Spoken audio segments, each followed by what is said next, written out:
Hoje eu quero dar o melhor de mim, me derramar diante de ti. És bem-vindo em meu coração.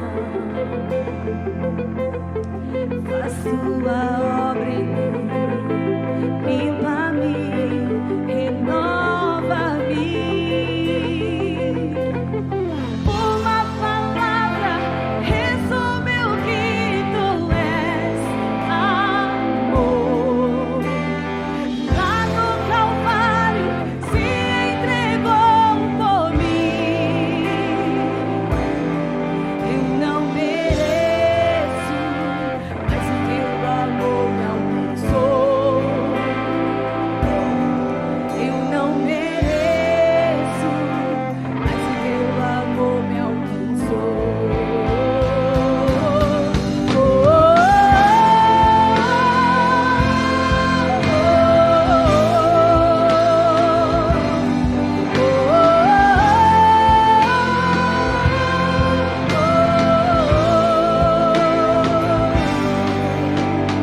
Hoje eu quero dar o melhor de mim. Diga isso para o Senhor. Me derramar diante de ti. Diga: Senhor, és bem-vindo no meu coração. Sim, Espírito Santo de Deus, faz tua obra em mim, limpa-me, renova-me.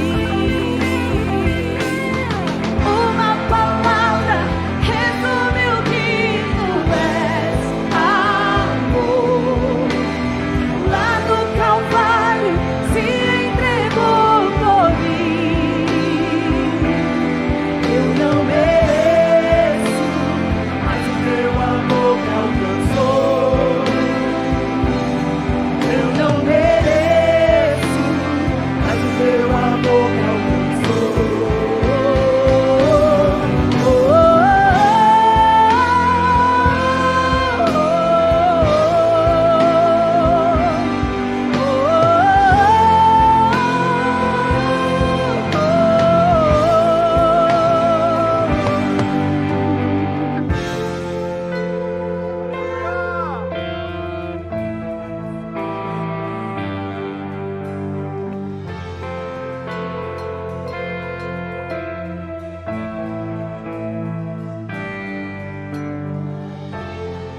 Uma palavra: amor. E foi por amor que Deus deu o seu único filho para morrer, para que todo aquele que nele crê não pereça, mas tenha a vida eterna. Nem a morte, nem a vida, nem os anjos, nem os principados, nem a altura, nem a profundidade, nem o presente, nem o porvir, nada, nada, nada poderá nos separar do amor de Deus. Se você crê nessa palavra, levante as suas mãos bem alto. Tem graça, porque Ele é bom e o seu amor dura para sempre, sempre, sempre, sempre. A palavra resume o que tu és: amor.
Falar hoje sobre esse tema envolvendo lágrimas e alegrias, que está aqui em Gênesis capítulo 21. Todos acharam? Igreja, esse texto fala do nascimento de Isaac, alegria, e a despedida de Agar e Ismael, lágrimas. Lágrimas e alegrias marcam o mesmo dia. Todos sabem que já havia se passado 25 anos da promessa feita ao casal que eles teriam o filho da promessa. E ao contrário do que muitos pensam, esse casal, durante esses 25 anos, passaram por muitos altos e baixos. A família de Abraão era uma família disfuncional.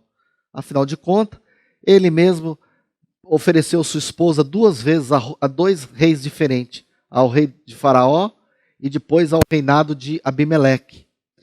Então, por várias vezes, Deus havia confirmado essa promessa. E agora chegou o momento do cumprimento. Sendo assim, o filho da promessa nasceu. E nós sabemos que ele nasceu por um milagre divino, porque Sara já está com 90 anos de idade. Bem, diante disso, há algumas lições importantes que nós devemos considerar na leitura desse texto, no que diz respeito ao menino que chega e ao adolescente que sai. O nascimento desse menino nos ensina que Deus sempre cumpre com a sua promessa. Não no nosso tempo, na nossa pressa, mas dentro do plano de Deus. Há promessas na minha vida que estão acontecendo agora, mas que foram profetizadas no dia da minha conversão. Há promessas na sua vida que ainda vão se cumprir. Nós estamos diante de uma geração onde a pressa, a velocidade, hoje as pessoas fazem comércio pelo e-commerce porque querem entregas rápidas, querem comprar nos aplicativos porque querem a comida rápida em casa. As pessoas hoje estão vivendo, a sociedade hoje vive um período onde esperar é um grande desafio para muitas pessoas. A pessoa faz uma oração de manhã e quer que Deus já cumpra aquela oração e atenda aquele pedido na hora do almoço. Então Deus cumpriu a promessa? Cumpriu, mas demorou. E nesse período, muitas coisas aconteceram. Quando a gente estudou aqui os capítulos anteriores, a gente viu as sérias de presepadas que Abraão se envolveu, até que chegasse esse dia. Em segundo lugar, verso de número 3, Abraão colocou o nome do seu filho de Isaque, obedecendo a uma orientação que Deus lhe havia dado anteriormente, que esse menino teria o nome de Isaque. E o texto também diz que ele circuncidou o menino no 8º dia, para se cumprir a aliança que Deus havia firmado com ele. Qual era o símbolo da aliança de Deus com Abraão?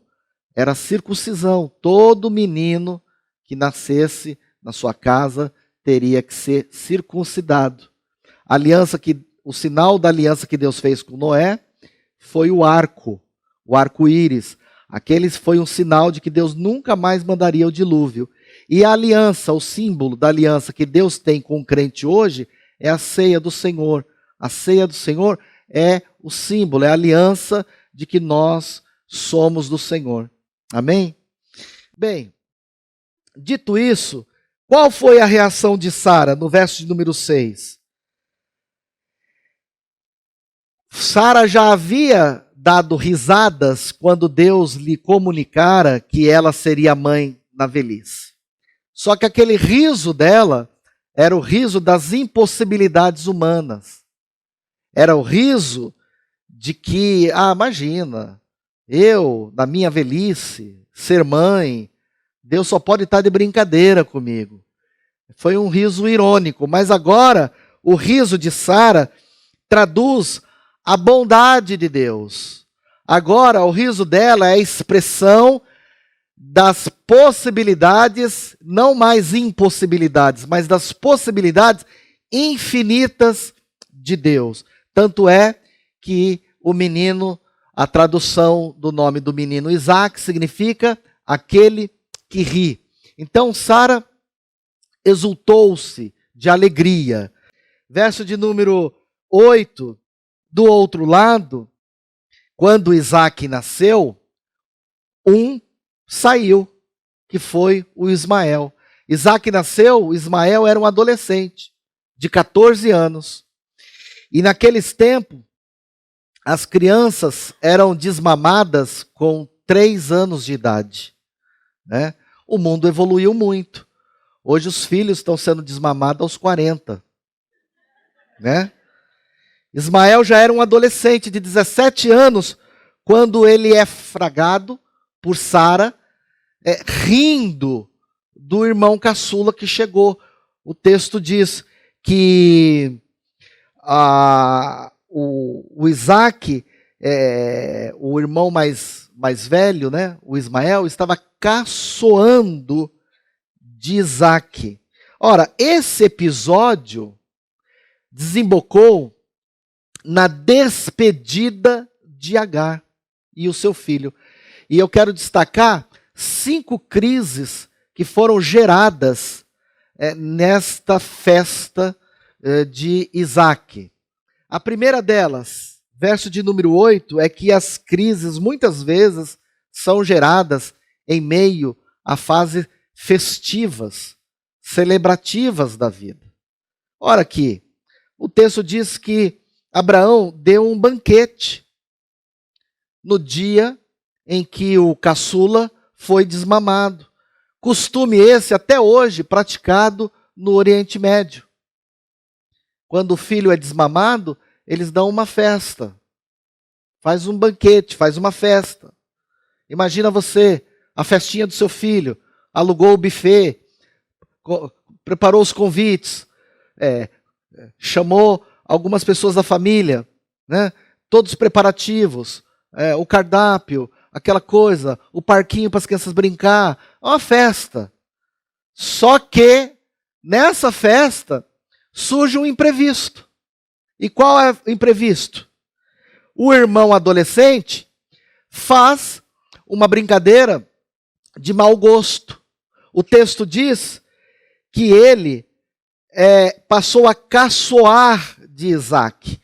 E isso fez com que Sara exigisse a sua retirada da festa. A palavra caçoar aqui no hebraico significa ele tratou o outro de forma desonrada.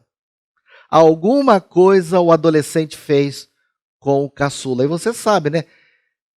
O filhinho caçula sempre protegido pela mamãe. Não é? Quem é a caçula aqui na igreja? Vocês não foram protegidos? Foram ou não foram? Eu sou uma exceção, nunca fui protegido. Uma exceção. Difícil, a minha vida foi muito difícil. Né? Mas vocês foram muito protegidos, não foram? Mimados, não foram? Bem, o filho adolescente passou então a tratar o menor com desprezo. Acabou a festa. Bem, verso de número 10. A crise foi gerada por um profundo sentimento de rejeição. A palavra de Sara a Abraão nessa festa foi o quê? Meu marido, rejeita essa escrava. Marido, essa escrava é descartada. Descartável, é um produto. Serviu lá para dar um filho para a gente, mas agora já não quero mais. Agora chegou o caçula. Agora chegou o herdeiro. Agora chegou o filho da promessa. Então, a rejeição é a forma mais violenta de você ferir uma pessoa. A rejeição nos desestabiliza emocionalmente. Uma pessoa rejeitada, ela desce no mais profundo poço da sua existência. Quantos aqui que tiveram que enfrentar esse sentimento, ou que estão enfrentando, porque se sentiram rejeitados e abandonados? Nada desarticula mais a nossa saúde emocional do que a rejeição. E aí diz o texto que o conselho da Sara para o Abraão foi: olha, Abraão, o clima aqui está de festa, o Isaac está sendo desmamado, mas essa sua escrava e o filhinho dela, que caçoou do caçula, pode rejeitar, pode dar linha, pode mandar embora. Nada. Não há nada que fere mais alguém do que ser rejeitado. A crise é gerada quando o apego à herança suplanta o amor familiar. O que está em jogo aí, meus irmãos? Dinheiro. Porque o filho dessa escrava não será herdeiro com o meu filho Isaac. Tem a ver com posses. Eu não quero esse adolescente aqui usufruindo da herança do Abraão. Eu não quero ter que dar cabeças de boi e de gado para ele, ovelhas para ele. Eu não quero ter que repartir as nossas terras com Irmãos, você vê decisões erradas. Ismael não pediu para nascer. Agar não pediu para engravidar. Isso é tudo mutreta da Sara. Foi a Sara que não soube esperar a promessa de Deus, foi lá, fez a cabeça do Abraão, falou: Abraão, ó, Deus está demorando demais, então vamos fazer o seguinte, ó, você vai ter uma noite com a minha escrava. Ela vai gerar um filho, e esse filho nós vamos adotar e faremos dele a nossa... Ela tentou ajudar Deus. Sabe aquelas pessoas que tentam ajudar Deus? Hoje, a maioria das crises geradas dentro do seio familiar tem a ver com dinheiro. É que nem casamento. Quando casa, é meu bem, meu bem. Quando se separa, é meus bens, meus bens. Não é assim? Não é? Bem, em quinto lugar, qual o propósito na despedida de Agar? É lógico que Sara está tomada por um ciúme doentio. Agora ela quer criar o filho dela sem rivais. Ela quer criar o herdeiro sem a sombra do adolescente. E aí então ela vai sugerir ao Abraão que vamos despedir o Ismael e Agar. Agora, Abraão, meus irmãos, ele tinha uma profunda afeição pelo seu filho Ismael. O texto diz assim que isto pareceu muito penoso aos olhos de Abraão. Imagina, o menino adolescente saía com o pai, brincava com o pai, ia caçar com o pai, e agora o pai vai ter que pegar esse menino e mandar ele embora de casa para atender os caprichos da controladora Sara. A Sara era uma mulher controladora. Sabe aquela mulher? Você conhece alguém? Você já casou com uma controladora? Quer casar? Eu oro agora. Você vai ver o que é bom. É bom demais a mulher controladora, não é? Bem, diante disto, o que Abraão deveria fazer? Olhar para Deus, porque Deus estava por trás dessa história. Aliás, Deus sempre esteve presente na história. Nada acontece sem a vontade de Deus. Mesmo que Abraão despedisse o menino, na história, Deus já tinha dito que faria do menino despedido uma grande nação. Hoje o mundo árabe é fruto dessa despedida. O mundo árabe é uma potência de reconhecimento mundial hoje. E tudo começou nessa despedida, porque o Ismael se tornou o patriarca dos árabes, enquanto que o Isaac se tornou o patriarca dos judeus. Sobre esse ponto, eu quero destacar aqui 3 fatos. O primeiro, verso de número 14, diz o texto: levantou-se, pois, Abraão de madrugada, tomou o pão, uma jarra de água, colocou nas costas de Agar, deu para o menino e despediu. E o que Agar fez? Saiu. Não tem mais espaço para ela nessa família. Não tem mais clima. Enquanto ela foi aqui, foram anos de abusos psicológicos, tortura emocional, desprezo, abandono, rejeição. Então ela saiu. Na crise, tudo fica cinzento. Ela sai na direção de lugar nenhum. Vai para onde? Com um filho adolescente. Só com uma jarrinha de água nas costas.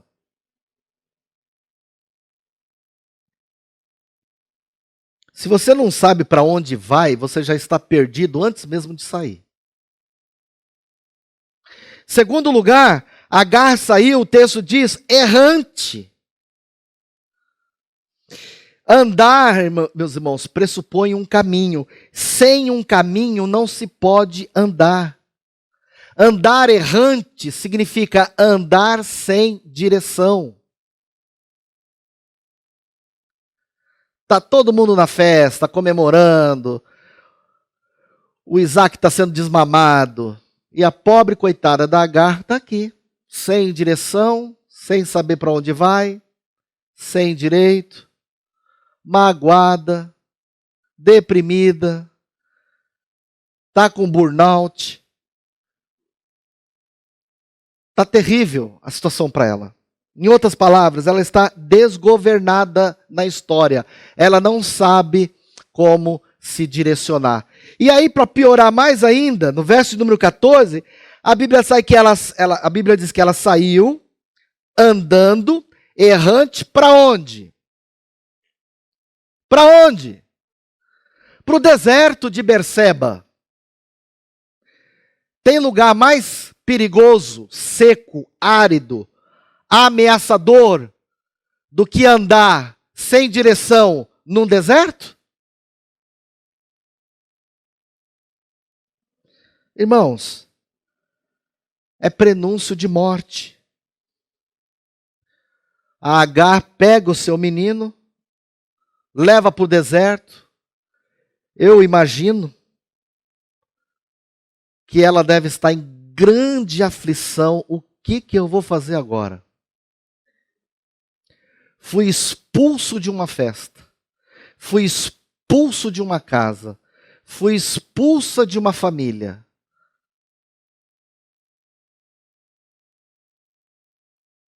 E agora? E o medo de nada dar certo? E o medo de no deserto morrer por falta de recursos? E aí diz o texto de número 15, para piorar mais ainda, o que acontece no deserto? Acaba a água. Qual é a maior riqueza do deserto? É água. Sem água, ninguém caminha no deserto. Agar chegou no fundo do poço. Todos os recursos se esgotaram. Surge então o quê? O cansaço. Sem água, cansada, abatida, aflita, envergonhada, ela vai, arrasta o menino para debaixo de um arbusto e ali ela faz a sua unidade de terapia intensiva, a sua UTI. Vou deixar o menino aqui, ele vai morrer. Não tem mais o que fazer. Eu não tenho recurso, não tenho mais nada. Eu não tenho direção, eu não sei nem o que fazer. Ela coloca Ismael no leito de morte, se afasta. E aí diz no versículo de número 16, que pela primeira vez ela fala. Todos esses anos, debaixo dessa família opressora, essa mulher vai falar. E a fala dela é o quê, meus irmãos? É uma fala extremamente negativa e pessimista. O menino vai morrer. Tem jeito não. Ela verbaliza um futuro de desesperança, mostrando assim a sua fragilidade. Ela chora, diz o texto. Ela se levantou, sentou-se em frente do menino, o menino está lá debaixo da árvore. Ela se afastou um tiro, ficou à distância. E aí o texto diz que ela faz o quê? Ela chora. Mas pastor, ela chora por quê? Ela chora porque ela está diante de perdas. Perdas nos faz chorar. A perda do lar. A perda do abrigo. A perda do nome. O sentido da vida. E agora a perda do filho. O que essa mulher vai fazer? Só choro. E aí no verso de número 17, é interessante que Agar chora, mas ela não ora. Deus, porém, ouviu a voz do menino. Há pessoas que diante das adversidades e tragédias da vida, só chora, mas não ora. Chorar sem orar é a mais alta configuração do pessimismo do ser humano. Por que ela não ora? Por que ela não trabalha na oração para Deus reverter a situação?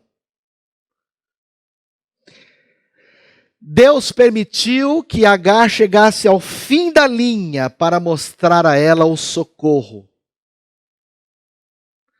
Ela não ora, mas o menino ora. E o texto diz que Deus ouviu o quê? O menino. Sobre isso eu quero destacar 4 pontos. O primeiro ponto, meus irmãos, é que durante toda a caminhada do deserto, Agar se sentia uma Zé Ninguém. Sem nome, sem identidade, sem direito, sem voz, mas de repente tudo se inverte, porque existe alguém que sabe que Agar é uma pessoa importante. Deus sabe o valor de Agar.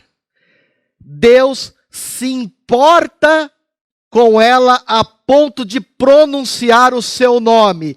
Agar, o que tens? O que aconteceu com você?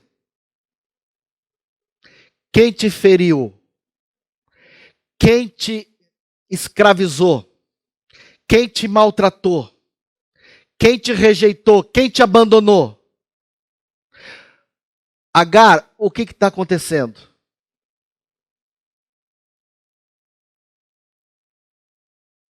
A cena agora se desloca do banquete, a festa, o filho da herança, o herdeiro, o abençoado, aquele que ia dar as promessas a Israel e tal, agora se desloca para uma simples mulher sem nome, abandonada e rejeitada. E é ali que Deus vai. Meus irmãos, para Deus, Agar tem nome, Agar tem valor, Agar faz diferença. Deus mostra para Agar que ela é importante para a história. Você não precisa se sentir esse ou essa. Você é importante para Deus. Diz o texto aí no verso de número 18. Deus intervém no caos. Deus intervém na crise. Deus mostra a Agar como que ela deve reagir diante da crise. O manual de como o crente deve reagir diante da crise. Em primeiro lugar, Agar, erga-te. Pare. Abandone esse seu pessimismo de achar que o menino vai morrer. Que você é vítima da sociedade. Que ninguém te ama, que ninguém te quer. Erga-te, mulher. Segundo, lute pelo teu filho. Levanta esse rapaz. Levanta. Lute por ele. Porque não há caso perdido para Deus. É o filho que abraçou as drogas.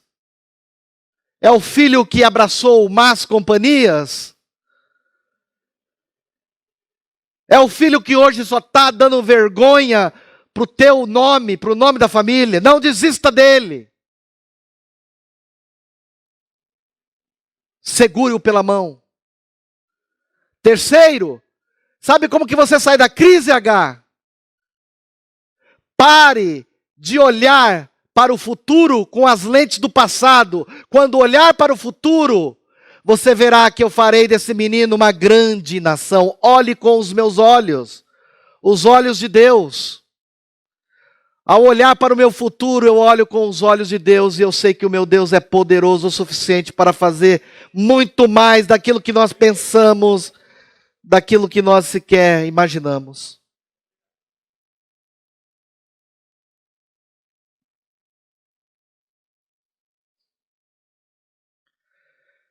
Quando eu nasci, o meu pai me rejeitou no dia do meu nascimento. Eu fui doado para outra família.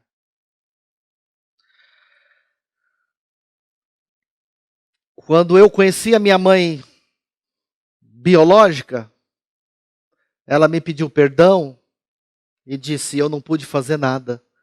O seu pai disse que não ficaria com você, com medo que você se transformasse num delinquente, porque nós tínhamos uma vida muito difícil, morávamos numa favela. Ele tinha medo que você se transformasse num bandido, em algo pior do que isso. Mas quando Deus olhou para aquela criança, Deus viu um futuro para aquela criança. E a família que me adotou, cuidou de mim, mesmo sendo um casal de macumbeiros. Fui adotado por um pai de santo.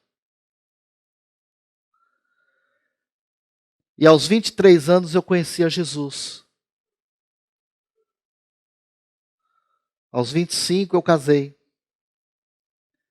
Aos 28 nasceu minha filha. Aos 30 eu fui ordenado ao ministério pastoral. E Deus transformou a minha vida. Aquela preocupação do meu pai caiu por terra. Por quê? Porque Deus estava com o menino. Deus estava com o rapaz. Então, meus irmãos, eu sei muito bem o que é essa rejeição, o que é esse abandono na pele. O menino não tem culpa de nada. Mas a inconsequência dos pais fez com que criasse todo esse BO na família de Abraão. Agar olhou para o futuro e falou, bem, eu olho para o futuro, eu vejo o quê? Eu vejo a morte, o menino vai morrer. Mas Deus olhou para o menino e disse, farei dele um grande povo. Deus pode mudar o seu futuro também. Mesmo que você tenha decretado falência, Deus pode fazer grandes milagres na sua vida. Amém? Quem aqui que não tem uma história de sucesso, que Deus abençoou?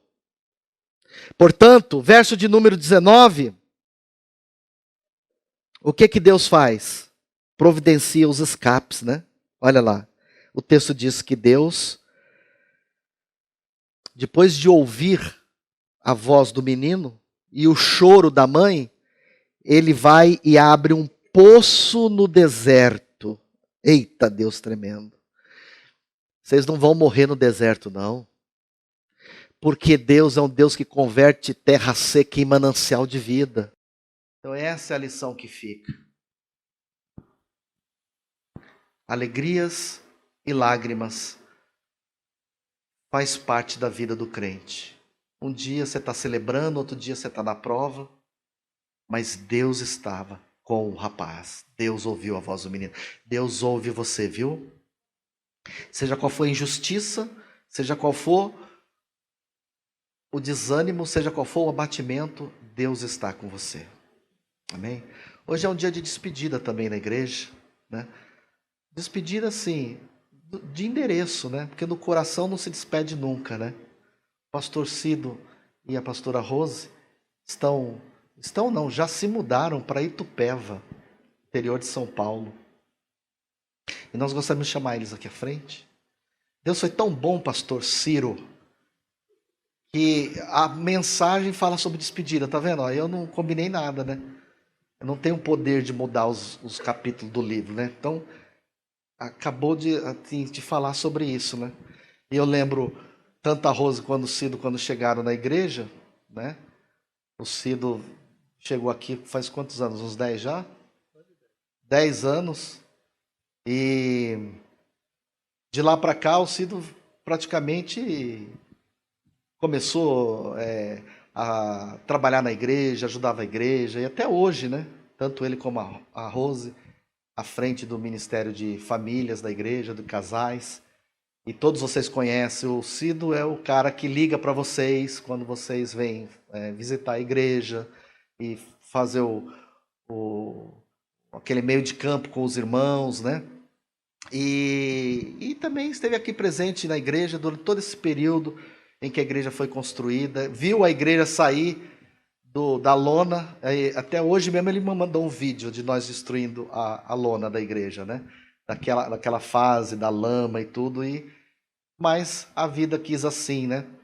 Eles compraram um barraquinho lá num condomínio fechado, depois eu vou mandar as fotos para vocês verem o barraco que eles compraram lá. E agora vão viver super mal ali, né? Porque ali, naquele condomínio, nossa, que vida difícil vocês vão ter ali, né? Mas está pertinho da gente aqui, né? E nós, com certeza, já fomos lá e vamos voltar mais vezes, né? Mas nós gostaríamos de que a igreja orasse. E eu vou chamar aqui a irmã Claudete.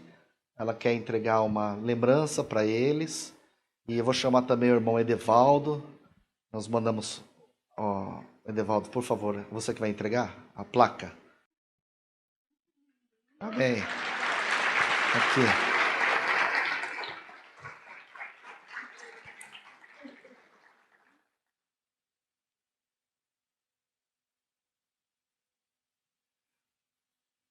Quantos acham que o Cido vai chorar? Levanta a mão. Mas Cido, antes de nós orarmos, você gostaria de falar alguma coisa, você, Rose?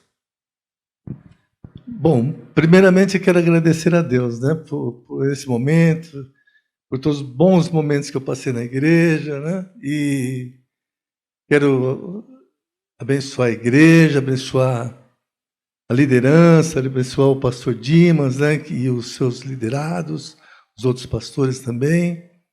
Que o Dimas continue tendo esse coração de menino, né? E que Deus dê sabedoria de Salomão e unção de Moisés, né? Para você tocar o povo, viu? E olha, eu não tenho muitas palavras para dizer, porque Deus foi tão bom comigo. E fui muito bem recebido pelo Dimas, né? Eu agradeço a Deus porque tocou no coração do Dimas, ele me convidou para estar aqui nessa igreja. Eu passei por alguns momentos de saúde, e eu pedi a Deus, né, Senhor, me deixa ver essa igreja concluída, antes de eu sair daqui. E eu não sabia que Deus estava preparando aquele lugar para mim morar, né? Mas foi tão bom, viu, estar com vocês esses anos, né? Falando com os visitantes, ligando para os aniversariantes, falando com pessoas que estavam chegando e que estão aqui hoje. Tem pessoas aqui que estão aqui há muito tempo e eu tive o prazer de receber lá embaixo, né, no momento que estavam chegando. Olha, sou grato a Deus por vocês, viu? Então, eu quero abençoar cada vida que está aqui hoje, que já esteve aqui, que já saíram da igreja, que estão em outros ministérios. Eu também quero abençoar nesse momento. E só gratidão a Deus, né? Não tem mais o que falar, só gratidão a Deus, né? Muito obrigado, viu, gente? Muito obrigado pelo carinho.